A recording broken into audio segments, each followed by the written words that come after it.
Bonjour à tous, je suis Clémence Michel et c'est moi qui vais avoir le plaisir, d'animer ce webinaire pour vous aujourd'hui. Aujourd'hui, on va parler de la canicule et de comment adapter son logement pour résister à la chaleur.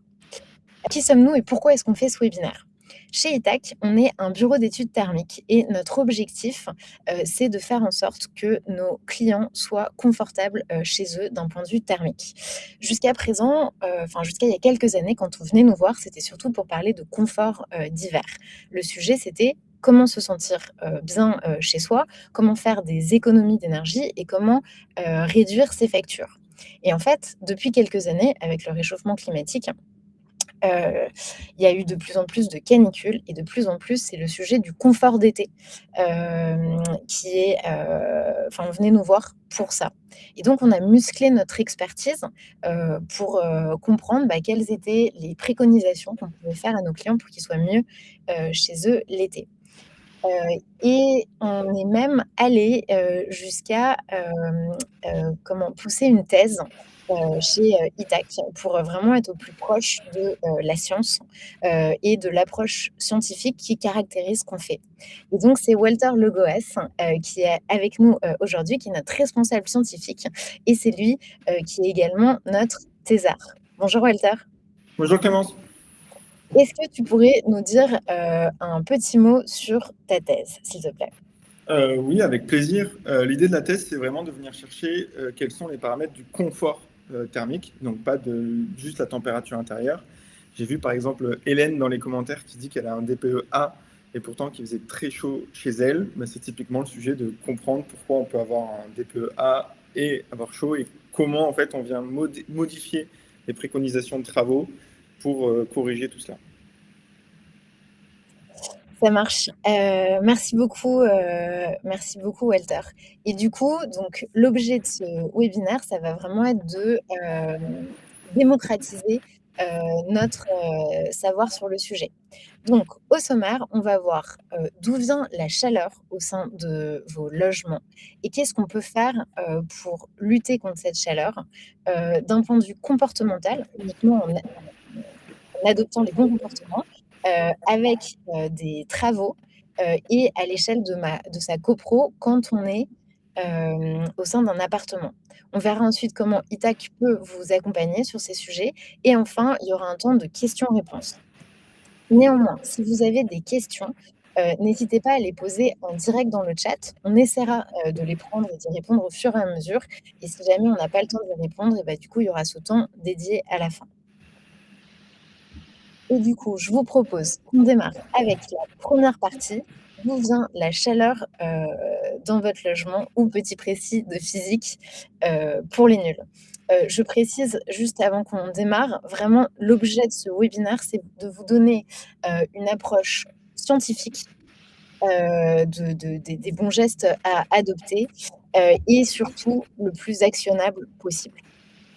Je te laisse la parole, Walter, du coup, avec ce premier sujet qui est la hiérarchie des sources de chaleur chez vous. Merci beaucoup Clémence. Donc l'idée c'est d'expliquer comment on fait pour, d'où vient la chaleur dans le logement, qu'elle soit une origine extérieure ou intérieure. Donc la première source, c'est tout ce qui est vitres, vitrage, fenêtres. Et donc c'est vraiment le gros impact qu'on va avoir, enfin la grosse source de chaleur, ça va être ce premier point-là. Après le deuxième point, ça va être sur la partie toiture et murs, où globalement les murs et la toiture chauffent, et donc cette hausse de chaleur va venir faire du rayonnement vers le logement, et donc on va avoir une montée en température du logement. Le troisième point, c'est tous les équipements qu'on va utiliser. Donc typiquement, si on décide de faire un bœuf bourguignon ou des plats au four, forcément toute cette chaleur générée par ces équipements va venir réchauffer le logement, et même des équipements plus anecdotiques. Si on a une box Wi-Fi, si on a 4 écrans pour travailler, tous ces équipements-là apportent aussi de la chaleur. Et après, le quatrième point sur lequel on peut beaucoup moins agir, c'est tout ce qui est la chaleur corporelle, puisqu'on est des animaux finalement, et donc notre corps rayonne de la chaleur, et donc cette chaleur va venir aussi réchauffer notre logement. Si je continue donc avec le premier sur la partie fenêtre, et finalement expliquer pourquoi notre fenêtre et vraiment comme une serre dans laquelle on va cultiver des légumes. Donc le premier point, c'est que la fenêtre, le soleil, la lumière du soleil va venir traverser la fenêtre. C'est pour ça qu'on les a installés dans nos logements, pour avoir de la lumière et pas vivre dans des grottes. Mais sauf que cette lumière va transporter avec elle beaucoup de chaleur. Et donc, cette chaleur va venir réchauffer nos masses chaudes, nos masses. Donc, ça peut être notre canapé, notre plancher. Partout, la lumière va venir taper directement dans notre logement. Et donc, ces masses, une fois qu'elles auront chauffé, elles vont émettre à leur tour un ensemble de rayonnements thermiques. Et donc, ce rayonnement, malheureusement, il va être bloqué par la vitre, puisque la vitre n'est pas transparente à ces rayonnements-là. Et donc, finalement, la température va monter, puisqu'on a une entrée de chaleur provenant de l'extérieur, et cette chaleur ne peut plus ressortir par ces vitres.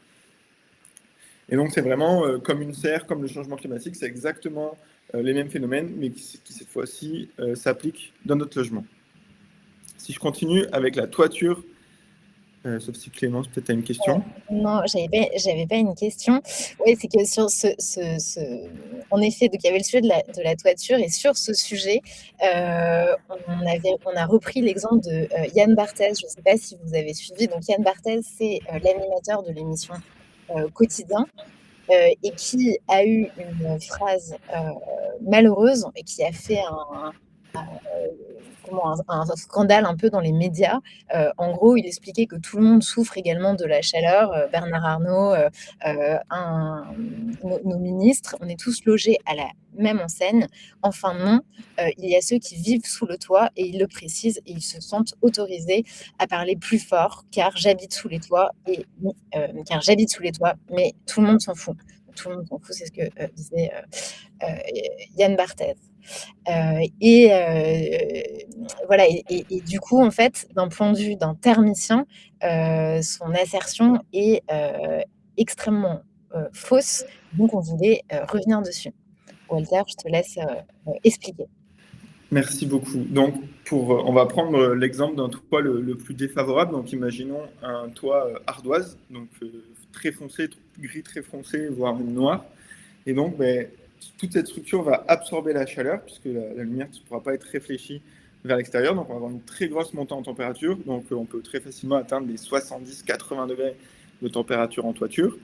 Et comme on a une très grosse source chaude au niveau de la toiture, forcément, cette chaleur va chercher à rentrer dans notre logement. Donc, c'est pour ça qu'on parle d'isolation des toitures. Donc, cette isolation est très intéressante aussi l'hiver, mais même l'été, elle apporte un vrai apport. Et donc, une isolation performante peut diviser le flux entrant par 2 à 4. Donc, c'est vraiment une très grosse diminution du flux entrant. Par contre, quand bien même il y a une diminution de ce flux entrant reste existant. Donc, entre quelqu'un qui habitera en appartement sous les toits et quelqu'un qui habitera en appartement en étage intermédiaire d'une copropriété, mais la personne qui habitera sous les toits aura beaucoup plus d'inconfort thermique lié à cet apport de soleil par la toiture.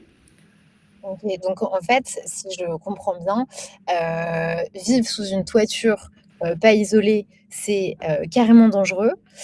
Vivre sous une toiture isolée, du coup, on souffre moins de la chaleur, mais ça reste quand même un inconfort. C'est ça, exactement. Et est-ce que tu peux me rappeler, tu m'as donné un chiffre de comment est-ce qu'on compare l'apport de chaleur lié aux fenêtres et ceux de la toiture? Oui, complètement. En fait, globalement, l'apport du vitrage est beaucoup plus important que l'apport de la toiture par unité de surface. Donc, si on a 1 mètre carré de vitrage, on aura beaucoup plus de chaleur qui va rentrer que pour 1 mètre carré de toiture.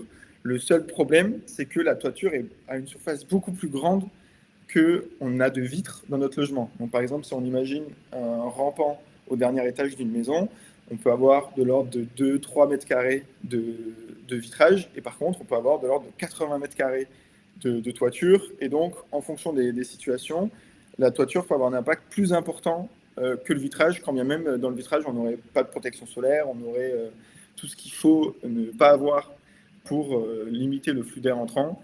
Et donc, c'est pour ça que ces deux sujets sont vraiment les deux premiers sujets à adresser dans le sujet du confort thermique. Très clair, merci beaucoup et il y a un autre sujet, dont du coup tu voulais parler, c'est, le déphasage. Est-ce que c'est un mythe ou est-ce que ça a un impact, réel?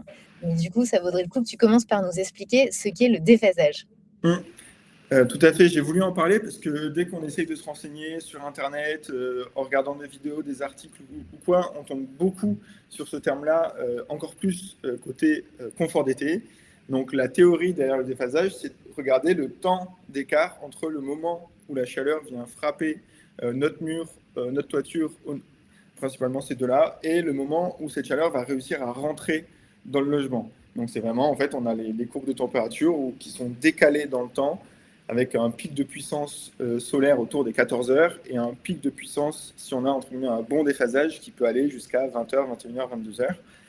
Et j'ai voulu insister dessus parce que pour moi, c'est un peu pas une chimère, mais c'est un traducteur de deux éléments qui sont très importants.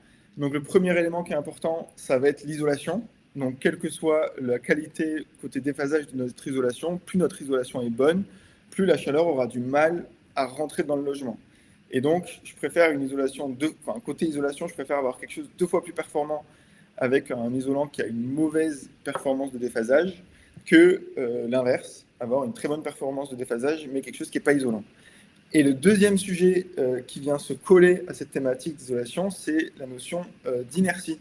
Donc en fait, plus la membrane, la paroi aura du mal à monter en température, plus elle aura besoin de temps d'exposition au soleil pour monter en température, plus ce déphasage va augmenter. Et donc là, on voit bien que le déphasage, c'est deux facteurs, la qualité d'isolation et la qualité de l'inertie de notre logement. Et donc, qu'est-ce que ça implique? Ça veut dire que si on est dans une maison ancienne avec des murs en pierre de 60 cm, donc une très grosse capacité thermique, mais finalement, venir mettre de l'isolant pour augmenter le déphasage, ça ne va pas être forcément la clé. Avoir l'isolant pour augmenter la qualité d'isolation, oui, mais augmenter l'inertie globale du logement, comme on a déjà une très grande inertie, ce n'est pas forcément nécessaire. Et si je prends l'exemple opposé, donc on imagine une maison ossature bois très légère, comme il n'y a aucune inertie, dès que le soleil va taper sur le mur, le logement va monter en température. Là, ça va être important d'apporter de l'inertie à travers des isolants qui sont lourds. Et donc, c'est là qu'on va pouvoir apporter du déphasage. Mais encore une fois, le déphasage vient mélanger deux notions qui sont l'isolation et l'inertie et peuvent venir fausser la compréhension du sujet et voire même augmenter les coûts de travaux de façon non nécessaire. OK, donc en gros, le déphasage, c'est un sujet, qui va être extrêmement important si, notre maison ou notre logement est fait avec des matériaux qui ont une faible inertie.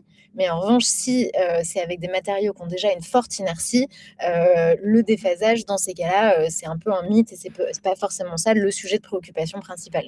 C'est ça. Et sachant qu'encore une fois, même si on a un très bon déphasage de nos parois, donc murs et toiture, et si on a des grandes surfaces vitrées dans notre logement, typiquement des Velux en toiture plein sud, ben on aura beau avoir le meilleur déphasage du monde, la meilleure isolation du monde, on a tellement de chaleur qui va rentrer par ces vitrages que finalement, ces éléments-là vont être annulés par certains conforts liés au vitrage. Super. Donc là, pendant toute cette première partie, on a revu un peu, les, bases physiques, la hiérarchie, des sources, de chaleur, les enjeux autour des vitrages, les enjeux autour de la toiture et le déphasage. Et maintenant qu'on est, plus expert, de ces notions, de ces bases, on va pouvoir rentrer dans le vif du sujet et regarder quels sont les comportements qu'il faut réellement adopter pour lutter contre le réchauffement de son logement. Et peut-être juste avant ça, le est-ce que, Walter, tu peux nous réexpliquer en gros, qu'est-ce que c'est une canicule? Hum. Alors, globalement, une canicule, elle se distingue d'une vague de chaleur par plusieurs éléments. Le premier, c'est la durée. Une canicule doit durer au moins 3 jours. Donc, ça ne veut pas dire qu'au bout de 2 jours, on peut avoir de l'inconfort dans notre logement si les bons gestes ne sont pas pratiqués, mais il y a vraiment cette notion de durée qui est importante. Le deuxième critère, ça va être la notion de température nocturne. On parle beaucoup des nuits tropicales. C'est vraiment ça, c'est que la température ne redescend pas suffisamment, et donc en pratiquant, en essayant de juste faire vivre le logement comme d'habitude, le logement ne parviendra pas à descendre en température grâce à la température nocturne faible, Typiquement, s'il fait 14 degrés dehors, quand bien même il fait 24-25 dans notre logement, il y a un tel écart de température qui fait que le logement descendra en température. À l'opposé, s'il fait 23, 24, 25 la nuit et que notre logement est à 26, 27, ben, il n'y aura pas suffisamment d'échange thermique pour avoir cette descente en température. Et après, il y a un peu l'effet cocotte-minute. Comme la canicule dure dans le temps, chaque jour, les conséquences de cet inconfort thermique vont se rajouter. Si on n'arrive pas à descendre à l'état initial à chaque fin de nuit, ben finalement, cet écart de température, cette accumulation de température va venir aggraver la situation. Et donc, c'est pour ça qu'une canicule qui dure 15 jours est beaucoup plus insupportable qu'une canicule qui dure 7 jours, mis à part tous les inconforts par ailleurs, mais sur la partie vraiment confort thermique et température dans le logement, cette durée, c'est vraiment l'enjeu clé de l'inconfort. La durée ou ce qu'on a vécu, c'est-à-dire les vagues de chaleur, successives, quoi. Mais attention, encore une fois, la vague de chaleur, on a la température de nuit qui descend. Donc là, ce n'est pas des vagues de chaleur successives, c'est vraiment des canicules successives. Voire même, il y a certains modèles qui disent que globalement, c'était une seule immense canicule. Mais bon, là, on rentre dans des débats météorologiques. Super. Et donc du coup, face à cette situation, concrètement, qu'est-ce qu'on peut faire? C'est quoi les comportements, à adopter? Mmh. Alors, je vais reprendre un peu les 4 sources de flux thermique que j'ai présentées avant. Donc, le premier point, c'est d'empêcher la chaleur de rentrer. Donc, que ce soit par les vitrages ou par la toiture, mais principalement donc, par les vitrages, puisqu'on a dit que c'était la première source de chaleur. Donc, ce qu'on voit beaucoup et ce qui est forcément assez cohérent, c'est que si vous avez des volets extérieurs, il faut les utiliser. Et quand bien même on se dit non, je les mets que en fin de journée ou que à partir de midi ou quoi. Quand bien même le soleil ne tape pas directement, il y a un flux thermique parce qu'il y a beaucoup de luminosité. Donc tout ce que vous pouvez fermer sans pour autant vivre dans une grotte, c'est un peu aussi à vous de juger, parce que plus vous fermez, plus vous aurez de confort, mais plus vous fermez, moins vous aurez de luminosité. Donc ça, c'est à vous de faire un arbitrage. Si vous n'avez pas de volet, la deuxième option, c'est de prendre des solutions un peu alternatives. Typiquement, on parle beaucoup du blanc de Meudon.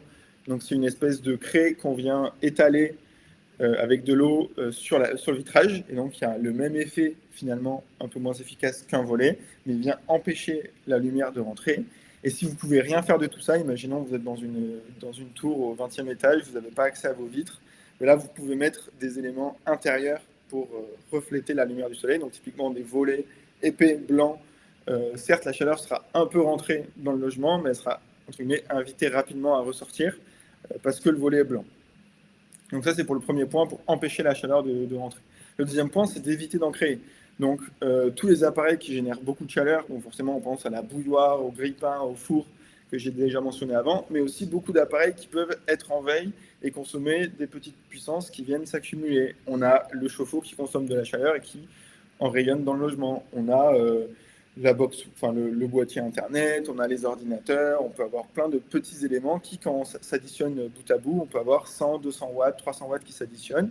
Et à titre de comparaison, c'est comme si on avait un demi-radiateur, enfin, ces ordres de puissance que sur les petits électroménagers, on peut avoir un demi-radiateur qu'on vient brancher dans notre logement, alors même qu'on a déjà trop chaud. Donc c'est vraiment contre-productif. Et le troisième geste, c'est une fois qu'on a limité au maximum toute la chaleur qu'on a fait rentrer ou qu'on a créée, c'est de lui permettre de sortir la nuit. Et donc là, je me permets un petit disclaimer, passer la main dehors pour voir la température extérieure, ça peut fausser, enfin il y a une notion de courant d'air, on a parlé du confort thermique, qui vient fausser le ressenti, et donc on peut avoir l'impression qu'il fait plus froid dehors alors qu'il fait plus chaud. Le seul indicateur qui est vraiment viable pour ça, c'est le thermomètre. Et donc, venir dire, dès lors que la température extérieure est plus faible que la température intérieure, on vient ouvrir au maximum pour vider ce réservoir de chaleur. Et par contre, le point important et qui a été particulièrement vécu ce mois de juin-juillet, c'est dès lors que la canicule s'arrête, il ne faut pas se dire ça y est, je baisse la pression, je baisse le focus là-dessus, quand bien même on a envie. Mais c'est important, dès lors que la canicule s'arrête, de continuer de décharger autant que possible le logement pour que s'il y a une canicule qui revient après, ben on reparte sur un niveau de référence qui est beaucoup plus bas. Et donc, on aura un logement qui est supportable beaucoup plus longtemps dans le temps, alors que si on part déjà à un logement qui est au maximum de ses capacités, très vite, dès 2-3 jours, on aura un inconfort marqué qui va s'installer dans notre logement. Oui, tout à fait. Ce que tu m'expliquais et que, je trouvais, intéressant, auquel j'aurais pas pensé, c'est que en fait, après la canicule, il y a de la chaleur, stockée, mais dans nos placards, dans le garage, dans le cellier et que, en plus d'aérer, c'est-à-dire d'ouvrir nos fenêtres, il faut penser à, ouvrir nos placards, ouvrir, le garage, ouvrir le cellier et tu me racontais même que chez toi, toi, tu dormais avec la porte de ton appartement, ouverte pour profiter de la fraîcheur des parties communes. C'est ça. En fait, dans un immeuble, globalement, certes, on peut agir à l'échelle de l'appartement, mais toutes les parties communes, souvent, c'est des choses, c'est des espaces qui sont pas éclairés, qui sont avec des structures lourdes, puisqu'il y a tous les murs porteurs, etc. Donc avec une bonne inertie. Et donc, on a un peu tous vécu. On arrive de l'extérieur, on rentre dans un hall d'immeuble, il fait hyper bon. On est dans la cage d'escalier, tout ça, c'est assez agréable. Et dès qu'on rentre dans notre logement, tout de suite, on sent la chaleur qui est marquée. Et donc, l'idée, c'est d'utiliser cette fraîcheur pendant la canicule pour venir permettre à la chaleur du logement de s'évacuer dans les parties communes. Bon, après, il peut y avoir un enjeu de sécurité, de se dire est-ce que je me sens à l'aise de laisser la porte ouverte et malgré tout être en train de dormir. Je sais que mon colocataire avait mis en place un système un peu artistique pour que si quelqu'un rentre, ça fasse du bruit pour le réveiller. Moi, personnellement, je considère que j'ai rien de précieux à voler, j'ai toute confiance en mes voisins. Donc, j'étais complètement en paix avec l'idée de laisser ouvert, mais ça, c'est la sensibilité de chacun. Oui, bien sûr. À ce stade, on va prendre 2 questions. J'ai 2 questions de Gilles. La première, c'est quelles sont les orientations les plus impactantes pour les vitrages? A priori, l'ouest lorsque le soleil baisse en fin de journée. Est-ce que tu confirmes? Oui, mais il y a bien sûr aussi le sud, qui est l'endroit où le soleil est le plus présent dans la journée.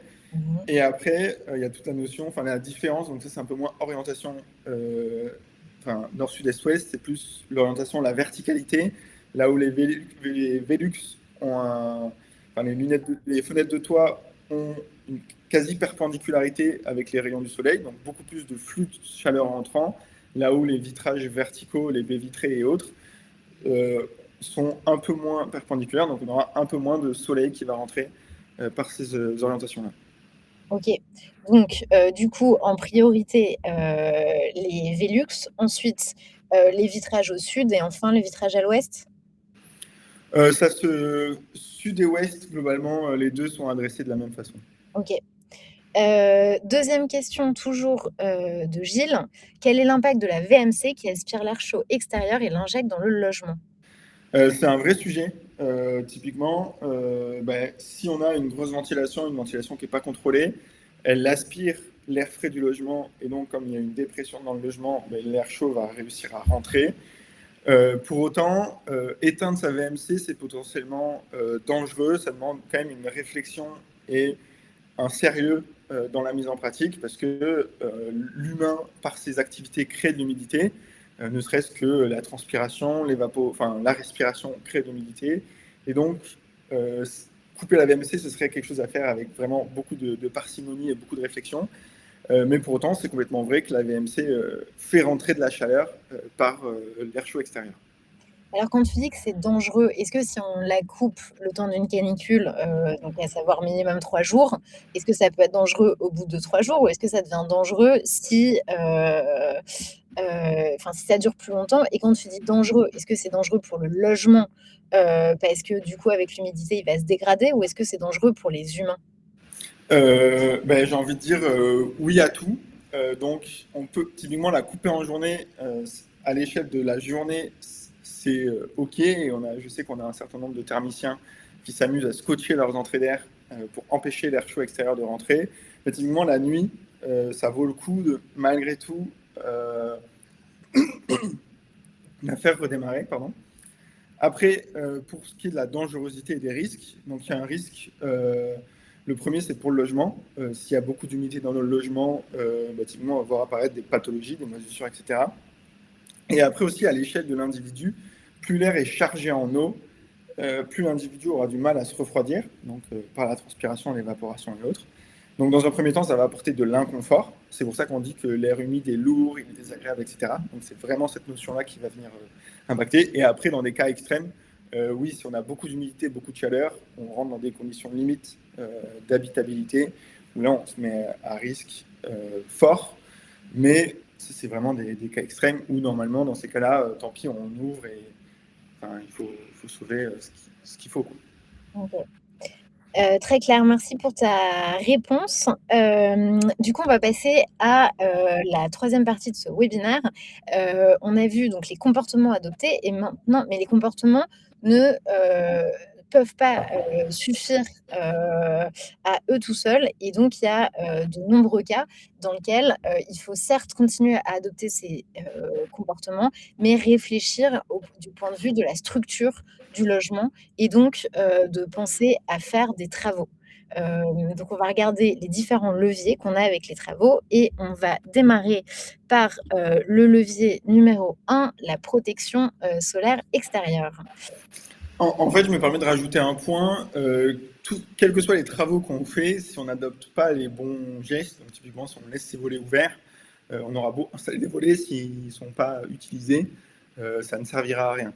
Typiquement, on a beau avoir les volets, une bonne isolation, qu'on pratique tout ça, si on ouvre ses fenêtres, encore une fois, entre guillemets, c'est du bon sens, mais il n'y a pas de solution magique malgré tout. Et donc le premier levier, on l'a vu, la première source, c'est le rayonnement solaire. Et donc, si on n'a pas, si on n'a pas de volet, l'idée c'est de venir en installer, puisque tout ce rayonnement solaire ne pourra pas rentrer dans notre logement. Et donc, on peut diminuer. J'ai mis 80% d'apport solaire direct. On peut même monter jusqu'à beaucoup plus. On peut monter jusqu'à 80, voire 99 pour les meilleures des technologies. Et donc, les questions à se poser par rapport à ces travaux, c'est déjà, est-ce que mes fenêtres actuelles permettent d'installer ce type de système? J'ai pris l'exemple de personnes qui habitent dans des grands immeubles où on est, je ne sais pas, au 16e étage et on voudrait installer des volets. Ce n'est pas forcément techniquement réalisable. Le deuxième point, c'est est-ce que le règlement de la copropriété, est-ce que le PLU, est-ce que les architectes de France permettent ce type d'installation? On est dans un système où on n'a pas forcément le droit de faire tout ce qu'on veut dans notre logement. Ça peut être un débat de est-ce qu'on est pour ou est-ce qu'on est contre, ce n'est pas le lieu. Mais par contre, c'est des réflexions où si on ne peut pas, parce que le plan local d'urbanisme nous l'interdit, on est obligé de se plier à ce texte-là et on s'expose sinon à une demande de la mairie ou de l'organisme de venir retirer la structure. Donc on a dépensé de l'argent pour l'installer, on va redépenser de l'argent pour l'enlever. C'est littéralement de l'argent perdu. Et donc dans les choix techniques, donc tous les volets ne se valent pas. L'idée, c'est de venir, dans un premier temps, refléter autant que possible la lumière du soleil, donc choisir des couleurs claires autant que possible.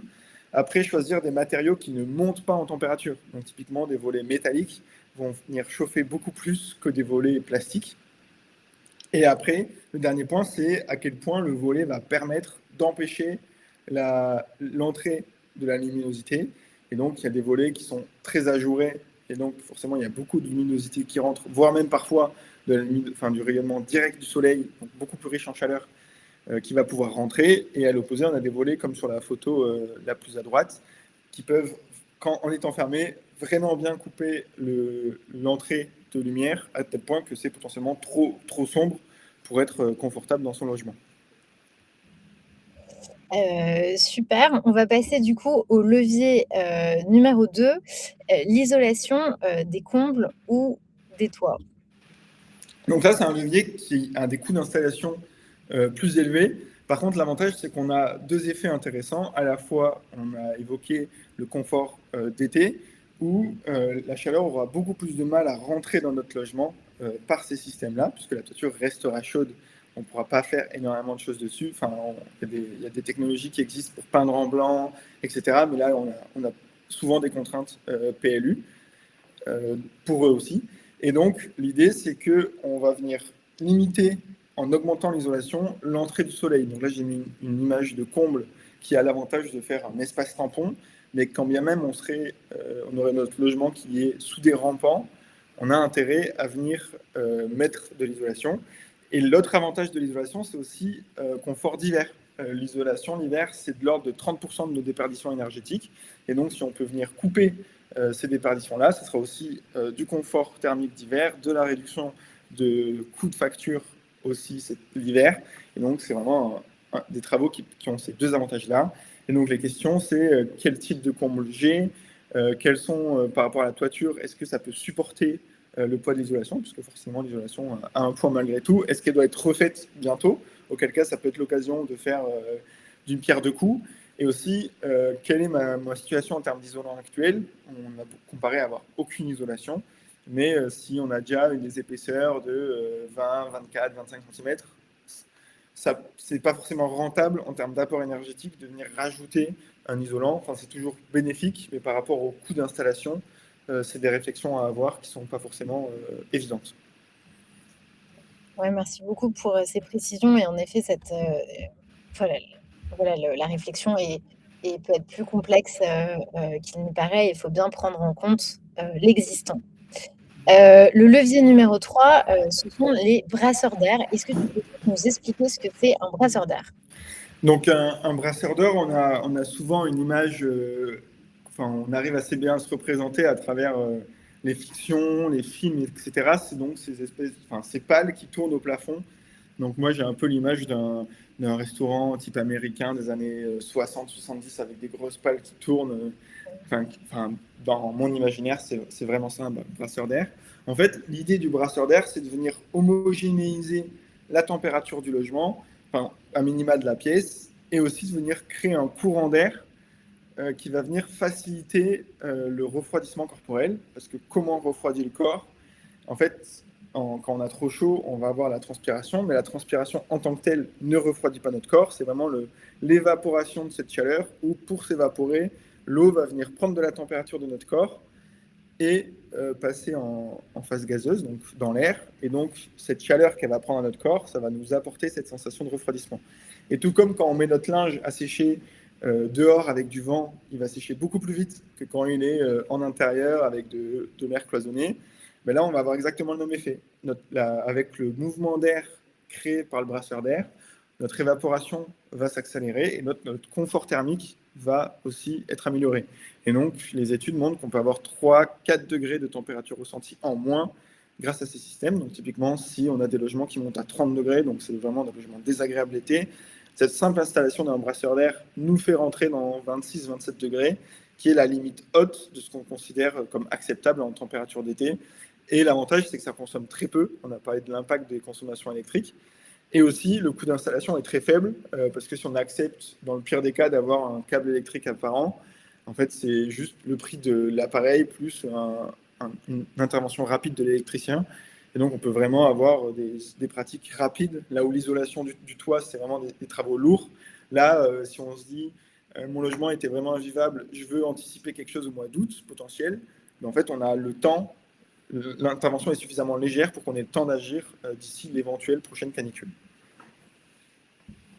Super, merci beaucoup et du coup, le quatrième levier, qu'on voulait aborder ici, c'est la climatisation. On a entendu, de nombreux débats sur la climatisation, dans les médias suite à la canicule. Est-ce que tu peux nous dire du coup, d'un point de vue scientifique, sans idéologie, est-ce que la climatisation, c'est un levier efficace ou pas? Première chose que je voudrais dire, c'est que la climatisation, c'est un système actif et d'adaptation. Et donc, potentiellement, dans certains logements, c'est nécessaire, mais globalement, dans tous les logements, si on n'a pas les bons gestes et éventuellement des travaux réalisés, donc si on n'a pas de volet et qu'on n'a aucune pratique pour limiter le flux solaire entrant, en fait, la climatisation va venir enlever l'eau d'un bateau qui fuit, mais si on ne s'adresse pas aux fuites de notre bateau, on aura beau enlever toute l'eau du monde, mais il y a quand même de l'eau qui va rentrer, donc on a quand même de la chaleur qui va rentrer, et donc on va gaspiller de l'énergie à venir retirer cette chaleur. Et donc ce gaspillage d'énergie va venir engendrer des coûts électriques supplémentaires, va venir engendrer potentiellement une fatigue de l'appareil, donc un remplacement plus récurrent. Et donc les critères de choix importants, donc c'est le rendement. Donc le rendement d'hiver, on parle du SEER. Donc je vous passe le terme, l'explication technique, mais globalement c'est à quel point pour une unité d'électricité consommée, on va réussir à retirer de la chaleur du logement. Et après, idéalement, il y a des systèmes qui sont réversibles, donc qui marchent été comme hiver. Et pour les valeurs d'hiver, on appelle ça le SCOP, donc la performance hiver du logement supérieure à 4. Et donc, j'ai évoqué les modèles qui existent. Et donc, moi, je suis convaincu de la qualité d'un modèle réversible, donc qui fait à la fois été et hiver. Quand bien même on aurait un système de chauffage récent, en fait, l'avantage de la pompe à chaleur, c'est comme on a des rendements supérieurs à 1, en fait, on va venir économiser de l'électricité. Donc, quitte à acheter un système de climatisation, autant venir faire l'effort supplémentaire qui est généralement assez faible de venir avoir un système réversible pour qu'il fasse la situation hivernale, pour après derrière pouvoir réduire ses factures et donc amortir le coût d'installation. Et après, on a potentiellement aussi des aides. Donc, le gouvernement a mis en place une grande politique d'installation de climatisation à travers les aides. Et donc, ça peut aussi venir aider et limiter le coût d'installation de ces systèmes. Super, écoute, un grand merci pour ces 4 leviers. Il y a plein de questions passionnantes qui touchent à ces différents leviers et on va les prendre juste après. Mais du coup, là, on a parlé de tout ce qu'on peut faire à l'échelle des logements individuels. Mais quand on est en appartement et qu'on vit en copropriété, quels sont les moyens d'action qu'on a à notre disposition? Mais le premier geste, j'en ai déjà parlé, c'est de voir les parties communes comme un gros réservoir de fraîcheur. Et donc, utiliser ce réservoir de fraîcheur collectivement pour venir limiter la température dans les logements. Une autre chose qui est assez facile de se représenter, c'est quand on est dans notre appartement, potentiellement, c'est difficile d'avoir un logement traversant, puisqu'on n'a pas accès potentiellement à deux faces de l'immeuble, pour que l'immeuble soit un peu grand ou un peu une forme exotique. Et donc l'idée, c'est de venir faire un travail avec nos voisins, de dire, moi j'ouvre la face sud, toi tu ouvres la face nord, et comme ça on a un pseudo-logement traversant. Et donc pour la ventilation nocturne, on va pouvoir rafraîchir l'ensemble du bâti. En plus, comme on rafraîchit aussi les parties communes, ça vient restaurer ce stock de fraîcheur pendant les nuits. Et donc, après, il y a aussi toute une pratique commune à avoir, de dire, si moi je fais tout ce qu'il faut pour limiter le réchauffement de mon logement et qu'en dessous, il y a quelqu'un qui n'a pas les bonnes pratiques, potentiellement, cette personne va faire rentrer la chaleur et cette chaleur va revenir chez moi, puisque comme tous les logements sont mitoyens, forcément, il y a des échanges thermiques entre les logements. Après aussi, en termes de travaux, souvent les travaux collectifs sont plus efficaces. On peut penser à l'isolation par l'extérieur, on peut penser à l'installation pour tout le monde des protections solaires, ou globalement, en fait, comme on a des échelles de travaux plus importantes, on va avoir des économies d'échelle dans nos coûts. Après, il y a des aides aussi spécifiques copropriété qu'on peut venir utiliser.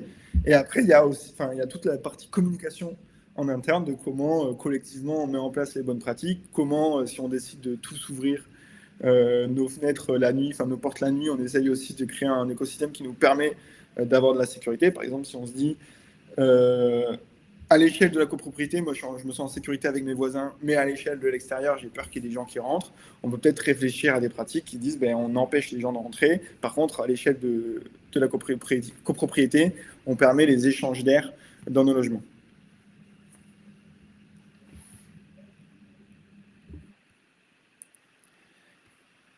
Donc j'en profite pour prendre quelques questions. Donc il y a une question de Jean-Claude sur la qualité des VMC de type B. Effectivement, c'est un système qui est plus intéressant. Donc la VMC de type B, c'est une VMC hygroréglable. Donc elle va modifier son comportement avec la quantité d'humidité dans l'air. Et donc comme l'humidité, on va pouvoir contrôler le flux d'air, forcément, si on aspire plus d'air, il y a plus d'air de chaud qui rentre. Et donc si on diminue l'aspiration, on aura moins d'air chaud qui rentre. Et il y avait une question justement sur les copropriétés de M. Je vais afficher la question, elle est un peu longue. Donc immeuble en copropriété isolé par une ITE en 2017, donc c'est isolation par l'extérieur. Pour l'hiver, ça a bien marché. L'isolation a en effet amélioré le confort, mais durant la canicule, je suis obligée de constater que la qualité du déphasage n'est pas au rendez-vous. Je commence à envisager une isolation par l'intérieur avec des matériaux biosourcés. J'ai calfeutré les fenêtres par l'extérieur pour bloquer au maximum de chaleur et de rayons directs. Fenêtres fermées dès le matin, ventilées la nuit et baisse de la température. Mon logement est resté entre -5 et -8 de moins que la température extérieure. Mais au plus fort de la canicule, impossible de faire descendre en dessous de 28 la journée. C'est pourquoi je me dis qu'une ITI en matériaux biosourcés pourrait aider niveau déphasage. Qu'en pensez-vous?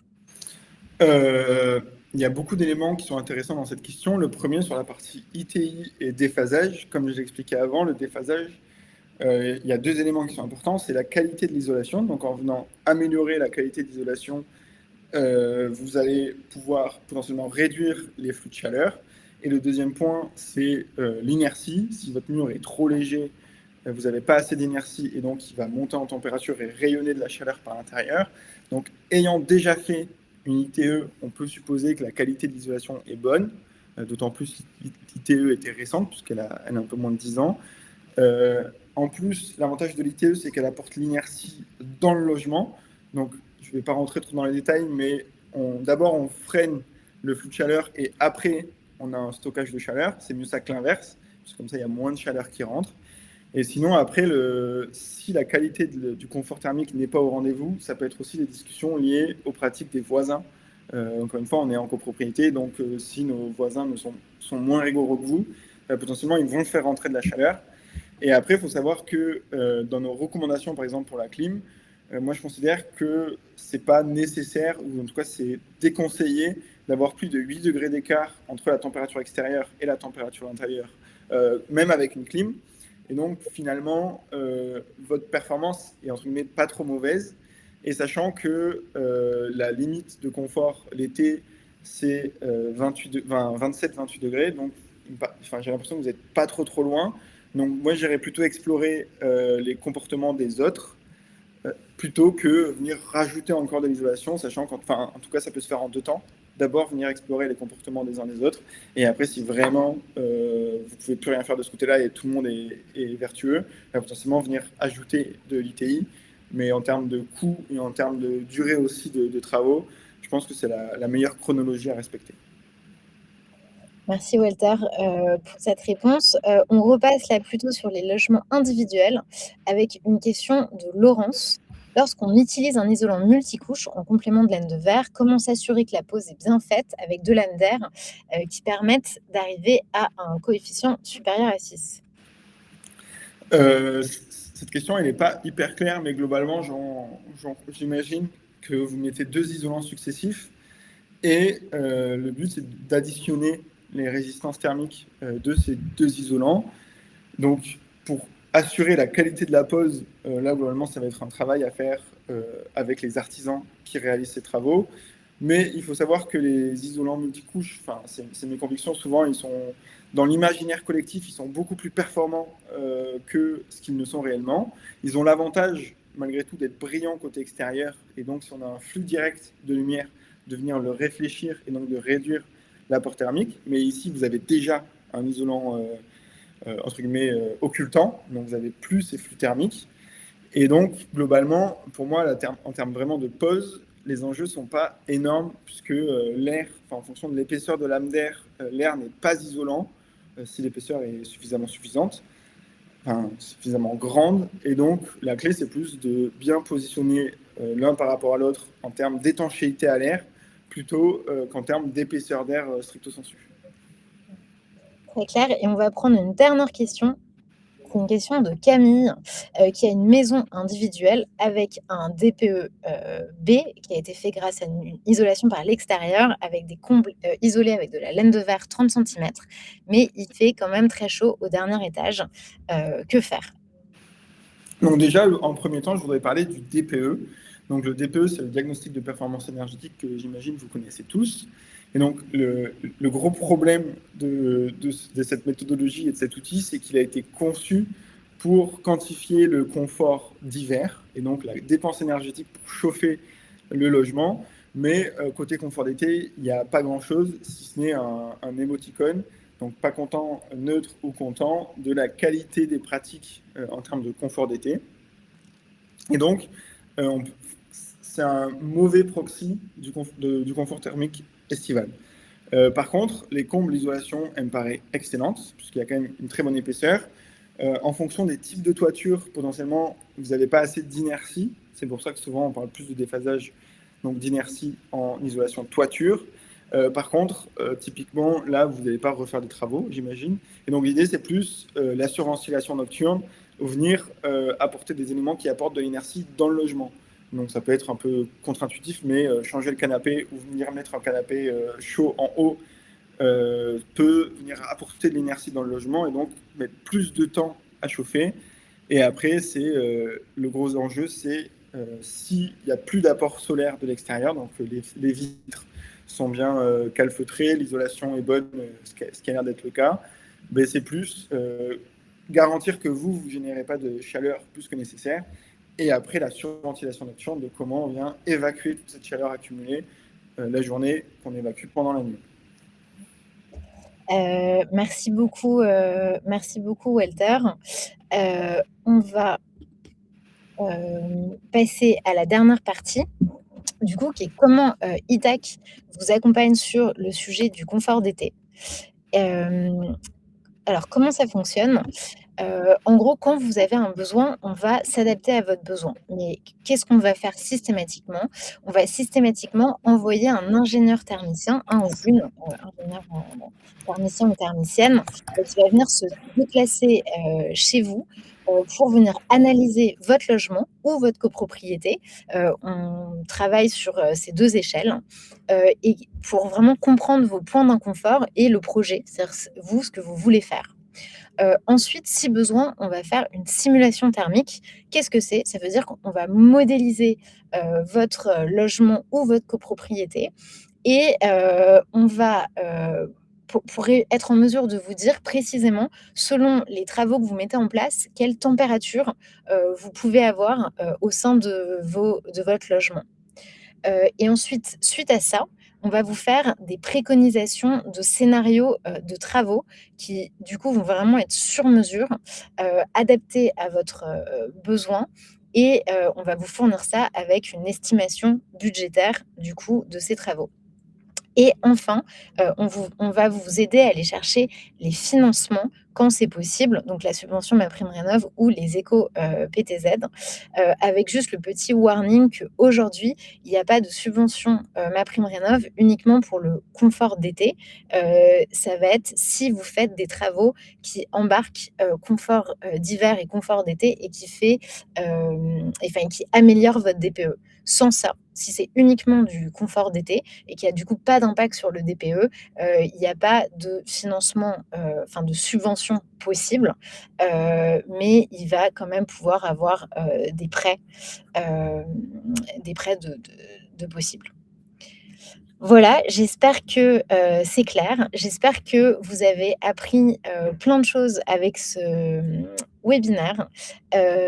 Si ça vous intéresse, que vous avez besoin d'aide, n'hésitez pas à nous contacter. Vous avez un petit bouton là qui s'affiche qui permet d'arriver sur notre formulaire de contact et de prendre rendez-vous directement avec nous, pardon. Et vous allez recevoir le replay du webinaire dans la journée. Merci beaucoup. Merci Walter. Et je vous souhaite une excellente journée. Merci Clémence et bonne journée à tous et toutes.